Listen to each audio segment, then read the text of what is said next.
JC brothers మొదటి నుంచి అనంతపురం జిల్లాలో మంచి పట్టున్న నాయకులు మనందరికీ తెలిసింది.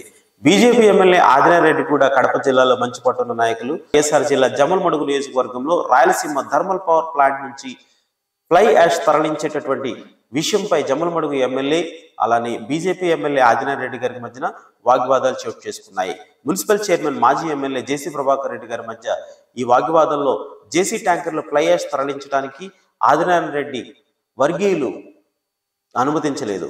ఈ నేపథ్యంలో తాడిపత్రి మీదుగా ఆదినారాయణ రెడ్డి వర్గీయుల వాహనాలను జేసీ అనుమతించలేదు. అయితే పోలీసులు ఉన్నతాధికారుల విజ్ఞప్తి మేరకు జేసీ ఒక మెట్టు దిగి అనుమతించారు. అయితే ఈ క్రమంలో కడప ఎస్పీకి జేసీ ప్రభాకర్ రెడ్డి రాసిన లేఖ సంచలనం రేకెత్తించింది. ఇవాళ తమ వాహనాలు ఆర్టీపీపీకి వెళ్లాయని, అడ్డుకుంటే చూస్తూ ఊరుకోవడానికి సిద్ధంగా లేనని ఏకంగా కడప ఎస్పీకి తేల్చి చెప్పారు. ఇటీవల అదానీ సంస్థపై ఆదినారాయణ రెడ్డి వర్గీయులు దాడి చేశారని, వాళ్ళలా తాము చేతులు ముడుచుకుని కూర్చునే రకం కాదని ఎస్పీకి రాసిన లేఖలో జేసీ స్పష్టం చేశారు. దీనితో ఇరు వర్గాల మధ్య ప్రతి సవాళ్లు విసురుకున్నారు.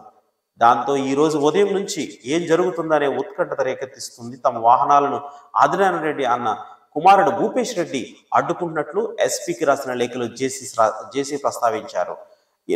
ఎన్నికల్లో కడప ఎంపీ అభ్యర్థిగా భూపేష్ బరిలో నిలిచిన సంగతి తెలిసింది. వైఎస్ఆర్సీపీ అవినాష్ రెడ్డి చేతిలో భూపేష్ ఓడిపోయిన విషయం తెలిసిందే. కానీ జేసీ ప్రభాకర్ రెడ్డి కడప వస్తున్నాడనే వార్తలు రావడంతో అనంతపురం కడప జిల్లా బోర్డులో ఉద్రిక్త వాతావరణం నెలకొంది.